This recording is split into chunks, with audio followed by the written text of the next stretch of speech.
안녕하세요. 형광펜 성경이 제공하는 성경 공부 오늘은 마태복음 16장입니다. 예수님께서 그 이방인들이 모여 있는 지역에서 그 아이들과 여자들의 숫자를 제외한 4천 명에게 이제 먹이시는 겁니다. 마치 오병이의 기적 때 유대인에게 5천 명을 먹이신 것처럼 물론 여자와 아이의 수를 제외한 그 숫자였습니다. 근데 마찬가지로 예수님께서 이방인들에게도 하나님의 복음을 전파하시고 그들을 또 불쌍히 여기세요.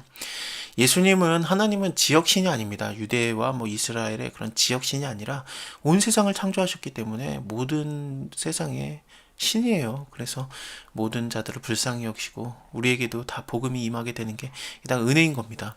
어쨌든 그 바리새인과 사두개인들이 예수께 와서 시험을 합니다. 근데 시험하다라는 게 그냥 단지 뭐 테스트를 해본다 그런 게 아니라 마귀가 예수님 시험했을 때 있잖아요. 뭐 돌이 떡이 돼서 먹어봐라 뭐 아니면 뭐 뛰어내려라 그러면은 시편에 말한 것처럼 하나님의 말씀에 기록된 것처럼 너의 발을 천사들이 이렇게 다치지 않게 할 것이다 라든지 뭐 나에게 절하라 그럼 내가 다 주겠다 뭐 그런 거 있잖아요.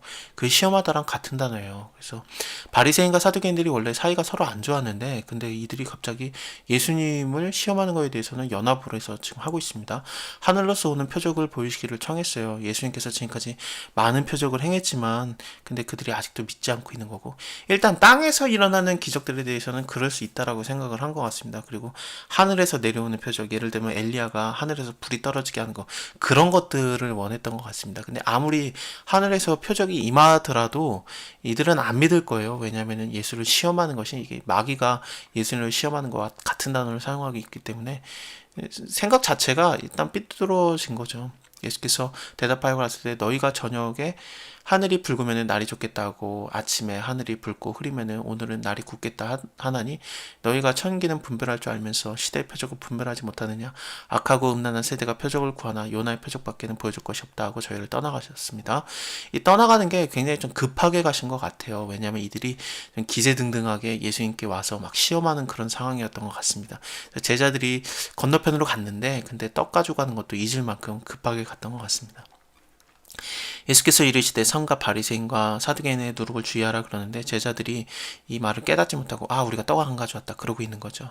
예수님께서 이제 믿음이 적은 자들아 어째서 떡이 없으면 의논하느냐 너희가 아직도 깨닫지 못했느냐 왜 깨닫지 못하고 있느냐 떡에 관한 게 아닌데 몇 바구니가 남았었냐 떡 그 5개로 5천 명 먹이고 주운 게 몇 바구니며 떡 7개로 4천 명 먹이고 그리고 주운 것이 몇 광줄이냐 기억하지 못하느냐. 일단은 여기는 바구니고요 여기는 광줄이에요. 바구니는 그 유대인들이 갖고 다니던 도시락 주머니 같은 사이즈입니다. 그래서 작은 거여서 12바구니가 남았었고 그 다음에 광주리는 굉장히 큰 유대인들이 아니라 이방인들이 사용하는 그 음식 저장 그 광주리입니다. 그래서 굉장히 큰 사이즈인데 때로는 뭐 사람 하나가 들어갈 만큼 크대요. 그래서 이런 걸로 남겨졌던 겁니다. 7광주리가 남았었죠. 그래서 어떤 사람들은 많이 물어봐요. 왜 5천 명 먹이고 12바구니 남았는데 근데 왜 4천 명 먹이고 왜 7광주리가 남았냐. 뭔가 계산이 안 맞는 거 아니냐. 그 재료도 더 많았잖아요. 왜냐면 여기서는 그 이방인들을 먹을 때는 떡도 7개였으니까 근데 5천 명을 먹을 때는 떡은 5개였죠. 그래서 더 많이 있었고 더 조금 사람한테 줬는데 왜 조금 남았냐 그러는데 광주리가 훨씬 큽니다. 뭐 굳이 따지자면 그렇습니다. 어쨌든 예수님께서는 떡에 관한 거를 말하는 게 아니죠. 그제서야 바리새인과 사두개인들의 누룩을 주의하라 했더니 제자들이 그제서야 알아들었습니다. 교훈을 삼가라는 거구나. 바리새인과 사두개인들의 교훈을 삼가라는 말씀인 줄 깨달으니라. 이렇게 예수님의 말씀에 대한 이해도가 떨어지고 믿음도 적은 상태이지만 하지만 하나님의 은혜로 그 예수님을 알아보는 엄청난 일이 일어나게 됩니다. 예수께서 가이사라 빌립보 지방에 이르렀습니다. 지금 그 막달라 지역 여기였죠. 그 막달라 지역 여기가 마가단 지역이 막달라라고도 볼 수 있는데요. 여기에 있다가 그 다음에 뭐 그 시험 받으니까 그 다음에 건너편으로 도망가셨을 때 아마도 베세다 지역으로 도망가셨을 텐데 여기에서 이제 더 도망가신 거죠. 가이사라 빌립보까지 갔는데 여기서 제자들에게 묻는 겁니다. 사람들이 인자를 누구라고 하느냐? 더러는 세례요한. 세례요한이라고 왜 그러냐면요. 지역왕 분봉왕 헤롯이 세례요한을 죽였잖아요. 근데 그의 분봉왕 헤롯이 죽였기는 했지만 근데 그의 아내가 죽이라고 해서 죽은 거죠. 그리고 그 딸이 막 춤추고 그거 기억나시죠?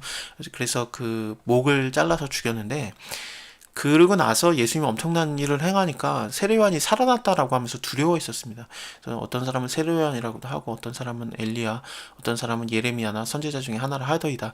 이들이 굉장한 인물들이면 분명하지만 전부 다 메시아를 말하는 건 아니에요. 그래서 예수님이 메시아는 아닙니다. 하지만 대단한 인물입니다. 이 정도의 그 시각은 갖고 있었습니다. 가라사대 너희는 날 누구라 하느냐 그랬더니 시몬 베드로가 대답하여 가로되 주는 그리스도시요 살아계신 하나님의 아들이십니다라고 고백을 합니다.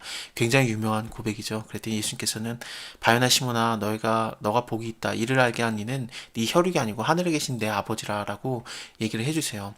바요나 시모나가 요나의 아들 시모나 이런 거거든요. 바가 그의 아들이다, 뭐 그의 집안이다, 뭐 바, 벤, 뭐 빈, 뭐 다 그렇습니다. 그래서 뭐 벤허도 허의 가문이고 뭐 그렇거든요. 그래서 이 요나의 아들 시모나, 너가 원래 누구의 아들이었냐? 요나의 아들이다.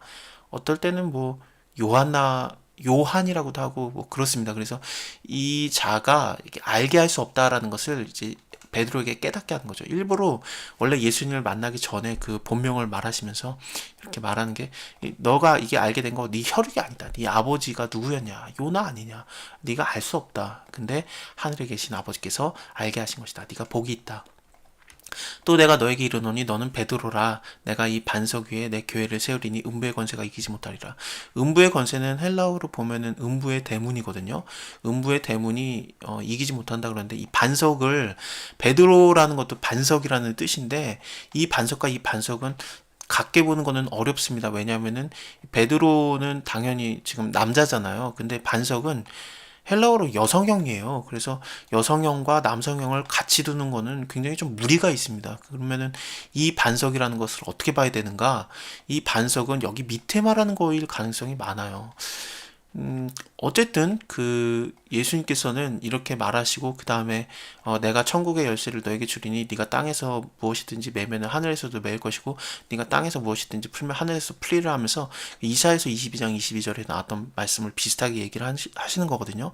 내가 또 다윗의 집의 열쇠를 그의 어깨에 두리니 그가 열면 닫을 자가 없겠고 닫으면 열 자가 없으리라 그러는데, 이것을 지금 베드로만 받은 것 같아가지고 하늘의 천국 열쇠를 지금 베드로가 받았구나, 그러면 베드로가 굉장히 중요한 인물이 되는구나라고 생각을 하시는 분들이 엄청나게 많은데, 근데 구원은 예수님으로만 말미암는 거고, 이게 천국 열쇠가 그 구원에 대한 열쇠가 아니라는 것을 그 18장에서 볼 수 있습니다. 이게 베드로만 받은 게 아니에요. 너희에게 이것을 다 준다라고 하면서 너희가 땅에서 무엇이든지 매면 하늘에서 매일 것이요 너희가 땅에서 풀면은 하늘에서도 풀리라라는 말이 나와요. 그래서 한 명에게만 주어진 게 아니라 믿는 자들에게, 교회라는 단어도 거기 나오거든요. 18장에서 자세히 보겠습니다.